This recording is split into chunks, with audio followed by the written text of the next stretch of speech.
originally it was like, let's just tell people about this. Let's tell people that, Syracuse has a hockey team, that Liberty University has a hockey team, Stony Brook, Delaware, Drexel. Let's go down the list and tell people that all of these schools have hockey teams. That if you want to play college hockey, your list doesn't stop with the 77 NCAA Division One teams or the 80 something Division Three teams. Like that list keeps going, and you can find a school that fits your needs. Welcome to Mitlin Money Mindset, your weekly dose of inspiration and insights to ensure you enjoy each step of your journey.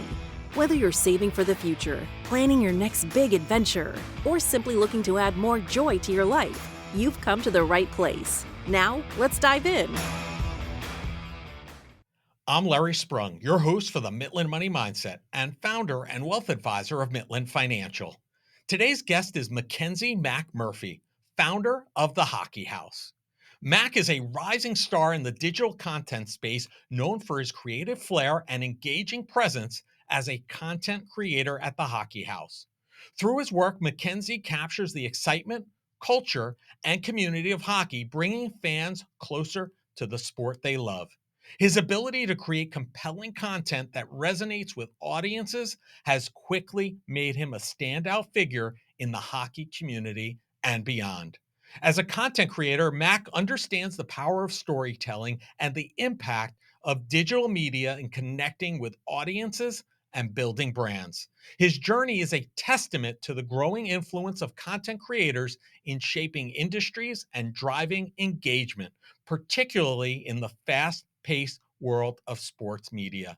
Join us as we dive into Mack Murphy's creative journey, explore the strategies behind his success, and learn how his passion for hockey and content creation has opened doors to new opportunities.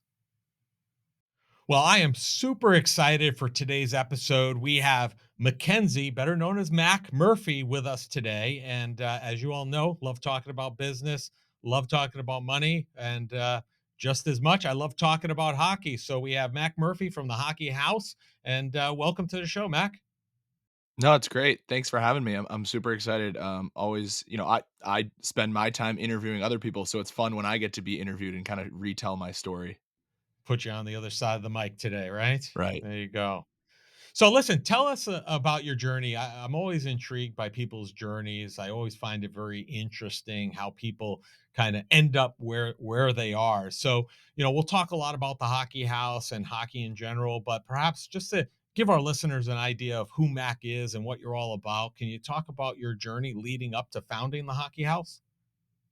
Yeah, I think the easiest way to start is to tell people that I'm one of seven. So I have four younger siblings, two older brothers, and grew up in the Murphy house was crazy growing up, but we all played hockey. My dad, I like to joke with people, my dad has more games coached in youth hockey than anyone else on this planet because he's been coaching youth hockey since like 1993, and he's still coaching to this day. So hockey has always been an important part of my family, and I was fortunate enough to see my older brother go and play NCAA hockey at Assumption College in Worcester, Massachusetts, and I was in high school when he was doing that, and that was like, yeah, that's what I want to do, and I want to do anything I can to follow in my older brother's footsteps. And so, played high school hockey, 4 years of public school hockey in New Hampshire, and after that, I went to Bridgeton Academy. I did a postgraduate year which is, if people aren't familiar with the New England prep school model, it's basically a fifth year of high school. People do it all the time to, get SAT scores up, get their GPA up, or in my situation, I wanted to become a better hockey player. And so we played an independent schedule that included junior hockey teams and prep school teams in New England, and then wasn't exactly getting the college hockey looks that I thought I would be getting at the time. And that was when a guidance counselor at Bridgeton Academy told me, "Hey, like, have you looked at Syracuse? Like, I know you're really interested in communications and you want to play college hockey, but like they have a club team and they have one of the best communications programs in the country. Like, it would be a perfect fit for you." And, now I'm on their website. Wait, Syracuse has a rink on campus? Like, what? They have advertising as a major, graphic design as a major. And so I toured and I loved it. So for a kid growing up in northern New Hampshire who thought they would go to a small liberal arts school in New Hampshire or Massachusetts, I was in shock with how much I loved Syracuse. And so after my freshman year at Syracuse, I was, I had gone to Liberty. I had flown on a plane to Colorado, all for hockey games in the ACHA. And I had that creative itch where I just wanted to kind of share that story and tell more people about it. And then the pandemic hit and we couldn't play hockey anymore. And I was like, I'm gonna start a podcast. I've listened to Spit and Chicklets 100 times. I don't really know how to record a podcast, but I'm sure I can figure it out. And the rest is history from there. We've been doing this for nearly 4 years now, and it's been an amazing journey. Amazing. So here's the important question. You had 7 siblings that all played hockey. Where were you on the hand-me-down equipment list? I think all 7 Murphy kids wore the same Bauer 4500 helmet, and we all wore the same Cooper chest protector, which I think Cooper has been gone longer than I've been alive. So, the fact that we all wore those pieces of equipment, I only had 2 older brothers to get hand-me-downs from, so I think the stuff that I was wearing was a little bit newer than maybe what There my you go. youngest brother got to wear growing up. But, I mean, the gear is so old at this point that he's getting fresh stuff. Well, I'm gonna date myself because I still have those Cooper shoulder pads, and I still wear them when I wear shoulder pads, and I get laughed at by my kids and my wife all the time, and I'm like, "Well, they're comfortable. They may not protect me as well, but they're really comfortable." So, I haven't been able to part with those yet, so but, hey, so, one of the best parts about, hosting my show is getting to talk to people who've turned their love of something, which clearly in this case you have, into a business. What compelled you to turn your passion for hockey into the Hockey House podcast? It was, the mindset that I really enjoyed this experience that I had, and I wished as an 18-year-old I knew the information that I know now.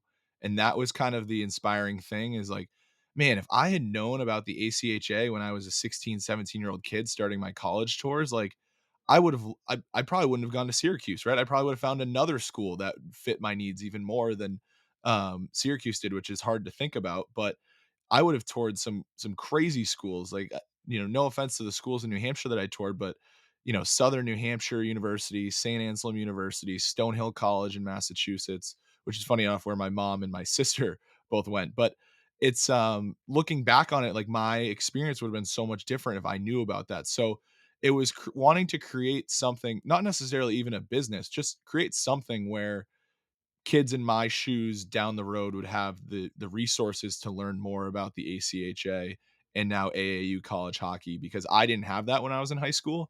And it's crazy now looking back on it because a couple years ago when this was getting really big, I had the opportunity to go to one of my younger brother's hockey tournaments and to see his 16-year-old teammates talking about schools they would love to go play hockey at. And they're talking about, the University of Arizona, and they're talking about, schools that were not on my radar and schools that most people don't even know have college hockey teams. So it's been a crazy journey, but I think it was the storytelling aspect that really drove me to start the whole operation. Yeah, that's great. And I want to spend some time on talking about that because I think it's great to educate hockey, people, hockey families about all the options. Because I think there are some people out there that just, know and think about D1 and feel like if they don't make it there or D3, that, their career or their passion is over. But before we do, I think podcasting is such an incredible platform, right? And I still also believe that it's somewhat in its infancy. And whether it's hockey related or an entrepreneurial venture, what advice would you give aspiring podcasters looking to start in this case their own sports focused podcast? Do you have any advice for them who if they're listening? Yeah, there's a couple of things that stand out to me from the early journey. I was editing the podcast in a video editing software, but we weren't recording video, so there was some long nights in my college dorm room of just like chopping up my own voice, and it was driving me insane, and I didn't want to ever ask for help, and I think that I'm a very not individualist, but like I like to do things myself and get them accomplished myself because I know like the quality that I can put out. But to a certain extent, you need help. And so as soon as I got help, and that was our producer David Herman, who's one of my best friends now to this day, he reached out and offered to edit the podcast, and that took 3 or 4 hours of work off my plate every week. And as a college student, you need those 3 to 4 extra hours whether that is sleep or social time or schoolwork. Like an extra 3 to 4 hours in a college student's week is huge. So for me, it was honestly, it was taking stuff off my plate, which was the biggest piece of advice. And I think if you were starting a similar venture, in sports podcasting, if you can take stuff off your plate, that is huge. Whether that's like the research that you're putting into the podcast, if you can have somebody who helps you put together the notes, if you can have somebody just maybe even to talk to and bounce ideas off of, that is a huge help because people are always willing to jump in and help. You just got to find the right people to ask questions to.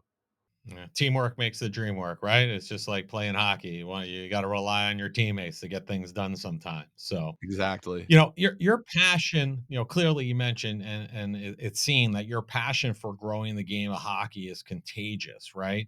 What do you want and what's the goal? I mean, this is kind of the whole impetus behind your podcast. What do you want people to know about, specifically about ACHA and AAU college hockey? What are you trying to impart upon, the world with regards to that? I think that goal has changed over time, and I think originally it was like, let's just tell people about this. Let's tell people that, Syracuse has a hockey team, that Liberty University has a hockey team, Stony Brook, Delaware, Drexel. Let's go down the list and tell people that all of these schools have hockey teams. That if you want to play college hockey, your list doesn't stop with the 77 NCAA Division One teams or the 80 something Division Three teams. Like that list keeps going, and you can find a school that fits your needs because originally it was like, hey, look at this brand of hockey. It is more serious than people think. And now it has kind of shifted into the world of the transfer portal. We see every day there are college students going to universities that do not fit their needs. And then at the end of the season, they're going into the transfer portal. And I had such a good experience at the university that I attended. I would love to see more kids spending 4 years at the same university because they've found the fit. Mhm. And I think a lot of I think college hockey players get a stereotype that they're business majors and sports management majors, but sometimes these guys are going to universities that don't have sports management or business majors. They're going to maybe a liberal arts school that has different academic needs. So for us, I think the shift has focused more on how can we tell people about the greater variety of colleges and universities that they have to choose from if they want to play at the collegiate level so that they find, their Syracuse University like I did. Yeah, and I think that's so important when you're talking about, finding that fit, because it's not just about the hockey, it's not just about the school. You have to find a fit where both of those can merge together and allow you to be successful and enjoy both of those aspects. And I think if anything, this past season, the 23-24 ACHA season, saw a lot of upsets, if you will, or what the pundits would say were upsets. What do you think this says about the state of the game and and the league in general? I was actually having a conversation with NC State's head coach Tim Healy the other day. There's been some shakeup in conference realignment this summer in the ACHA, and was talking with him about this subject. And it's crazy because in the world of collegiate club hockey, you can have a team that's really good and then 4 years later they look completely different because of the student leadership that goes into these teams, right? Like you need to find a guy on the team who's willing to help with the buses and the hotels and the team meals and the jerseys, and that is a very daunting task. And so you see that, sometimes there's these teams that they're good one year and then the next year they're gone and they're not even close to the rankings. And then you have other teams who have figured out it, the Minot States and the Adrians of the world who are in the top 5 rankings every year and they have consistency. So I think, you know, that's where we get these upsets from is you see the teams that are in the top rankings all the time, and then all of a sudden you have a team that has been putting in the work for a very long time and now they finally have their opportunity on the big stage, and that's when the upsets are pulled off because realistically everybody's doing the same thing at their school, at their individual schools, but they're all doing it a little bit differently, and so everybody has a different path. And I think that's where you see the upsets, like a team like Pittsburgh coming in and pulling off one of the biggest upsets in ACHA history, or you see an Oswego State come in and they beat a Niagara. So it's really fun when we see those big upsets because it's nice to see those student athletes who have put in so much time and effort get rewarded, especially at the national tournament where we saw so many upsets last year. Yeah. And I mean, do you think to some degree, I mean, when we were navigating, I have my own thoughts about this. I'm curious about what you think, but I feel like there are some ACHA teams, if you put them against a, you know, a lower level or mid-tier D3 program, I should say, not D1, D3, that some of these ACHA teams could be pretty successful playing in that environment. Do you agree with that? Yeah, and I actually think we've kind of turned a corner with that. We're seeing more of these matchups pop up. I know the University of Rhode Island has been playing at least one Division III team on their schedule for a number of years now. When my brother played at Assumption, they actually played against URI and they lost. And I think the there's been a turning point because when my brother was at Assumption, he was on the second line and they scratched him for that game. They scratched the first two lines. They're like, "Oh, we're playing a club team tonight. Like, we're gonna roll them." And they lost like 7-4. And now we're seeing these NCAA teams are saying, no, no way are we going to lose to a club team. And they're kind of throwing their best effort. And we're seeing some really good games. And I know URI went down to the wire with Worcester State last year. Niagara just signed up to play against Cortland. So we'll have more of these Division III matchups because it seems like the games that get everybody's attention are where we see an ACHA team play a Division I team, and they there's no chance, right? These Division Right. I athletes are they have the resources. They should win this game by 6 or 7 goals. But I would love to see more of these matchups against the Division III teams because, like you mentioned, I think that gap is getting closer and closer every year. Imagine a relationship where financial conversations don't feel stressful, but actually bring you joy. We've designed a guide to help you have positive, meaningful money conversations with your partner. This isn't just another budgeting tool, it's a roadmap for building trust and connection. So if you're ready to start a joyful money journey with your partner, go to mitlin.us/couplesjoy and download your free guide. Transform your financial future together starting today. Yeah, I agree. The Hockey House has a fairly large following on Instagram and is growing on TikTok. And I think that those are two areas that there's a lot of opportunity, for whatever your business venture is. Our organization, we can't be on TikTok for compliance reasons, but we are on Instagram and just about every other platform. But how have you strategically grown this, and what advice do you have for others who are looking to do something similar and grow that kind of following that you have? I think it's about being, authentic. And so one thing that I mentioned at the top of the show is it was really hard to find, teammates in this venture and find people that had the similar goals to me that could take stuff off my plate. And I think when it comes to social media, you want the voice of your social media to reflect what you're doing. And so from day one, the voice of the Hockey House podcast on social media was a 19-year-old kid who was playing club hockey at Syracuse University. So I knew at the time how to speak to our audience, right? Because they were very similar to me. And I think now it's gotten a little more challenging because I'm not at school anymore. So I'm losing out on the lingo in the locker room and all that stuff that makes it sound a little bit more relatable. But I think no matter what you're doing in social media, no matter what platform it is, you want to be authentic and you want, your brand to sound like the right voice. And so for our voice has always been, that 18 to 24-year-old that's hanging out in a locker room. Like, what does he talk like? What would he be posting about on social media? And we want to make sure that our brand reflects that no matter what the platform is. Yeah, I think those are great points, and I think authenticity is so important in so many areas, not just social media, just life in general. I think it's a great lesson and mantra to live by. One of the things I wanted to ask you about is I've seen that there are some amazing rinks being built. You mentioned, when you were investigating Syracuse, you were like, oh wait, they have a rink on campus, like you didn't even know. And now some of these club programs are building some amazing rinks for club hockey teams around the country. What do you think this says about the state of college hockey in general?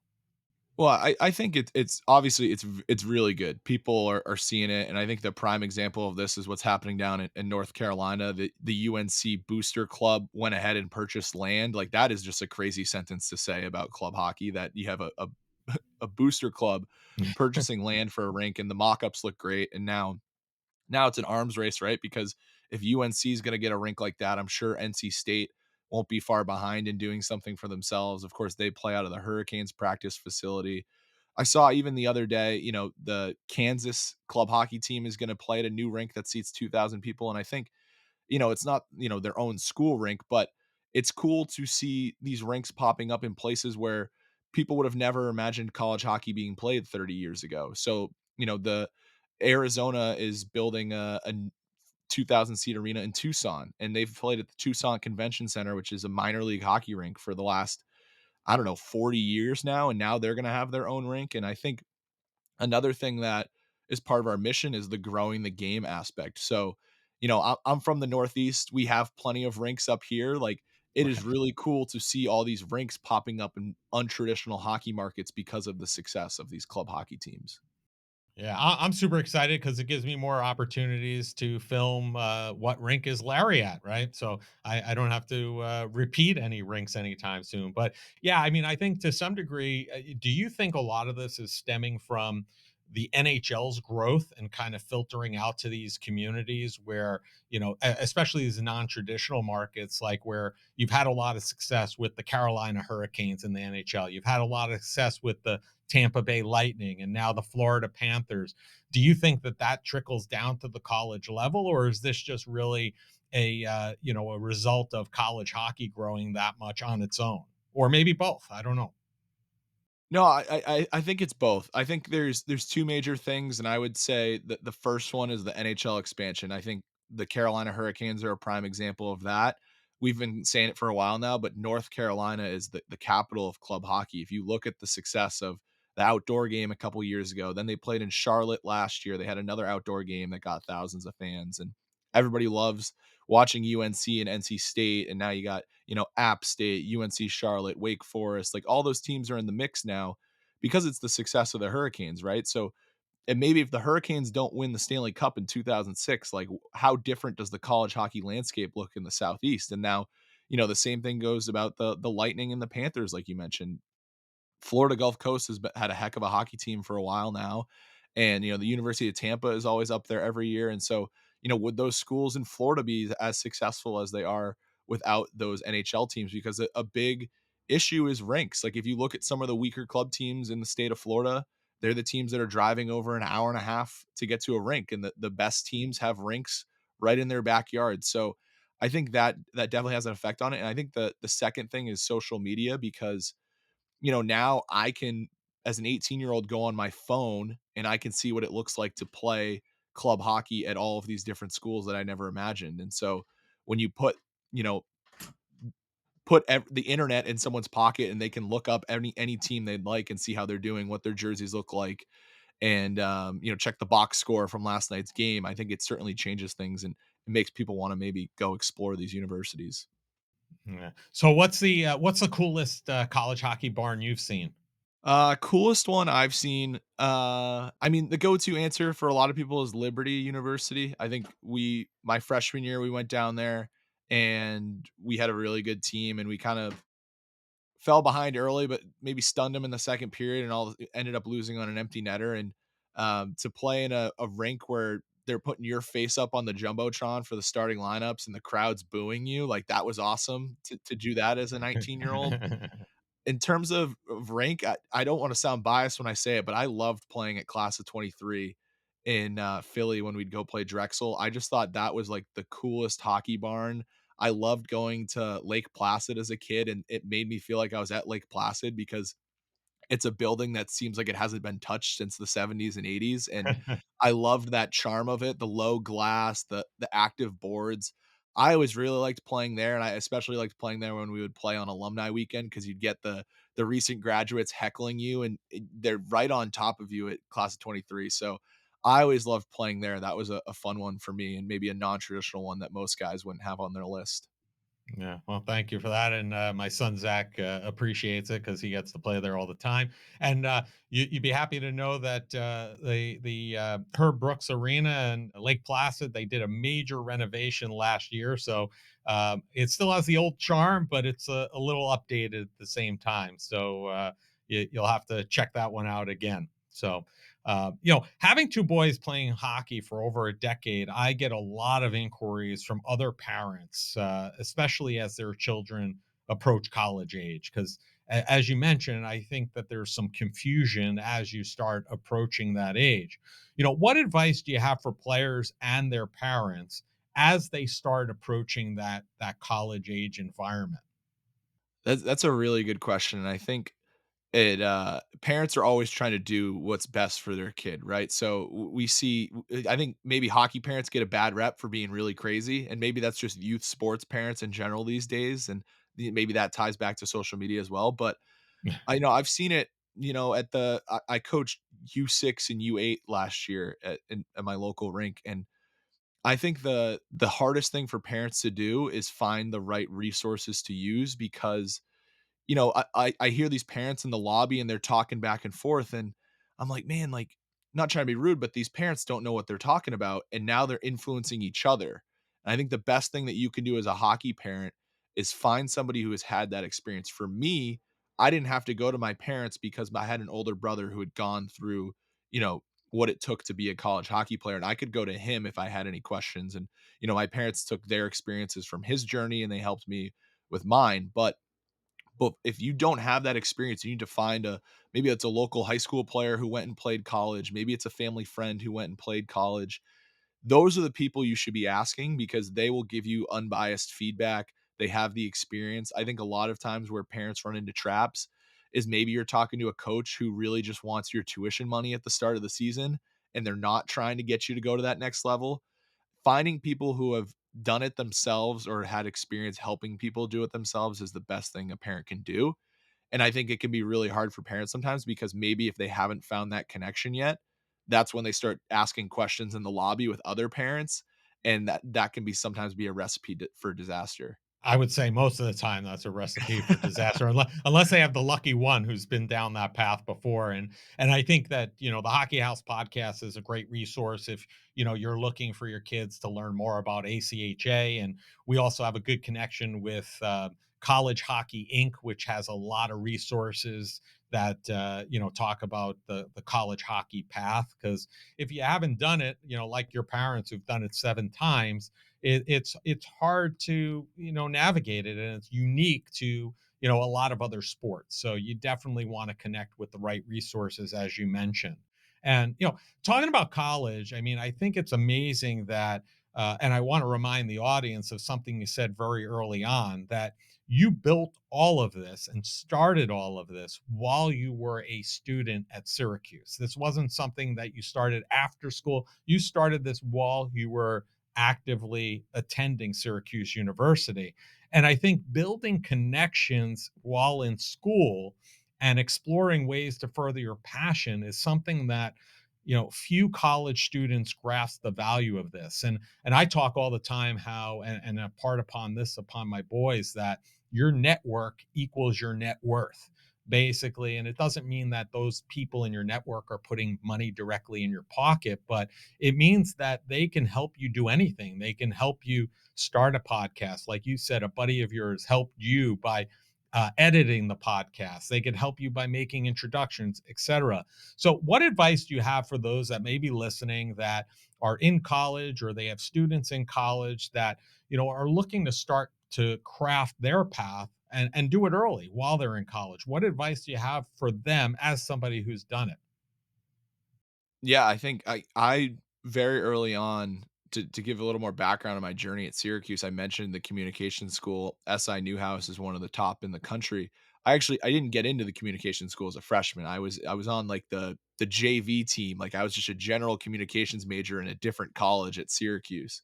And so I knew I needed to get, as high of a GPA as I could to transfer in after my freshman year. And I also knew that if they were gonna look at my resume, they were gonna look and see what I had done in my year at Syracuse. They were gonna see that I was a member of the club hockey team, but what else were they gonna see?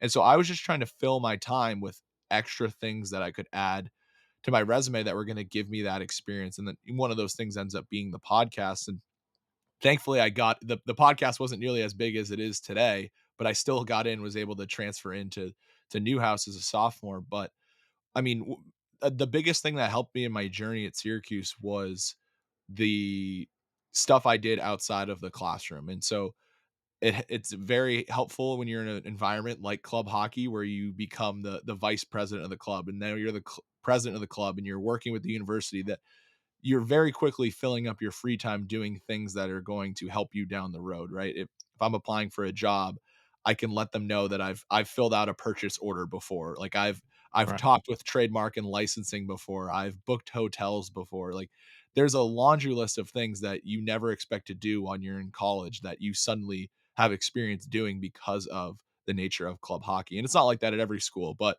it was when I was there at Syracuse. But another thing that I did and I really enjoyed in my time there is I interned with the athletic department, and I had a love for graphic design and video editing, which has transferred to the Hockey House podcast, and that's why our social media is so strong. But a lot of that came from the experience I had working for the athletic department at Syracuse. And I would it started as a way for me to go to games during COVID because they weren't allowing fans, and now all of a sudden I'm sitting courtside at a basketball game because I'm clipping highlights and making graphics for Twitter.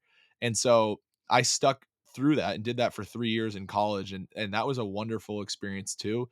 And, it wasn't a paid internship, but it gave me that hands-on experience that I think a lot of people are looking for, and I think, that's what college is. There's plenty of opportunities for hands-on experience, and I'm thankful I didn't have to look far, to find mine, but, if I was a student and going down a similar path, that is what I would be looking for regardless of what career you're looking to do after college. If you can get that hands-on experience and find an easy way to make it happen, then I would definitely recommend that. Yeah, I think that's great advice, and that's why one of the main reasons my son loves Drexel is because you get that co-op program, right? So he gets 3 6-month opportunities to work out in the quote unquote real world and get that real life experience, which is excellent. And you did that for on your own, which is I think even better. So it's been great having you on the show, Mac, and we've talked a lot about joy and a lot of things you've enjoyed. And our last question that we always ask all of our guests is, what did you do today that brought you joy and put you in the right mindset for success? Oh, that's a really good one. My day job right now, and maybe this is a future guest you have on your show. My older brother runs Selly Hockey Co., which is a hat company that's very popular these days in the hockey world. And so I'm his digital media manager. So the first thing that I do is I check the support email every morning, and it's mostly people trying to make returns on hats. But I think of that as a I do that every day in the morning. It's the first thing I do, and it's almost like some problem solving early on. And that makes me appreciate, the business that we have because it's people reaching out that love our product and they maybe something's wrong with the hat they got and they just want a better one. So that always brings me joy tackling that first thing in the morning because I feel like I'm solving problems for people right away. So that is something that brings me joy. I'm playing in a men's league tournament this weekend. So that is also getting me through the day today, over at Bridgeton Academy where I went to high school. So that also is bringing me joy. I haven't done that yet today, but I'm sure that'll be a very good experience later today. Sounds like you started off with joy and you got a lot of joy ahead of you. So that's fantastic. So Mac, we're going to have all your information and information about the Hockey House in the show notes. But if people want to learn more about you, connect with you, what's the easiest and the best way for them to do that? Yeah, so I mean the easiest way to do that is send us a DM on social media. It's at Hockey House Pod on Twitter, Instagram, TikTok, anywhere you can find it. And then my personal social media is at the Mac Murphy, TheMackMurphy. So that's my contact for everything. It makes it easier for people to reach out to me and streamlines that process. So those are the two easiest ways to find me. And again, more than happy to answer any questions people have about the club hockey universe. Awesome. Well, listen, Mac, it's been a pleasure having you on. I appreciate you. I appreciate your time and everything that you're doing, and enjoy your day. Thank you. I want to thank Mac Murphy for being a guest on the Mitlin Money Mindset. Mac has taken his passion and started a business around it, all while he was still in college. It is all about finding what you love and doing it every day. The path of a hockey player is a unique one, and it does not have to come to an end if you cannot play NCAA Division I or Division III hockey. There are plenty of great options through the ACHA and AAU club routes as Mack highlights every day. Mack Murphy and the Hockey House can be found across most social media platforms. All the contact information needed to find them can be found in the show notes. Thank you for joining us on this episode of Mitlin Money Mindset. Remember, it's not just about the money, it's finding joy in the journey and embracing the right mindset. If you love the show, be sure to subscribe, rate, and leave a review. Don't forget to follow along for more tips and inspiration. Please visit the social links below to connect with Larry or his guests. Until next time, keep smiling, keep thriving, and remember to think about, what did you do today that brought you joy? The opinions voiced in the Mitlin Money Mindset Show with Lawrence Sprung are for general information only and are not intended to provide specific advice or recommendations for any individual. Past performance is no guarantee of future results. All indices are unmanaged and may not be invested into directly. Investing involves risk, including possible loss of principal. No strategy ensures success or protects against loss. To determine what may be appropriate for you, consult with your attorney, accountant, financial or tax advisor prior to investing. Investment advisory services offered through CWM LLC, an SEC registered investment advisor. Guests on the Mitlin Money Mindset Show are not affiliated with CWM LLC.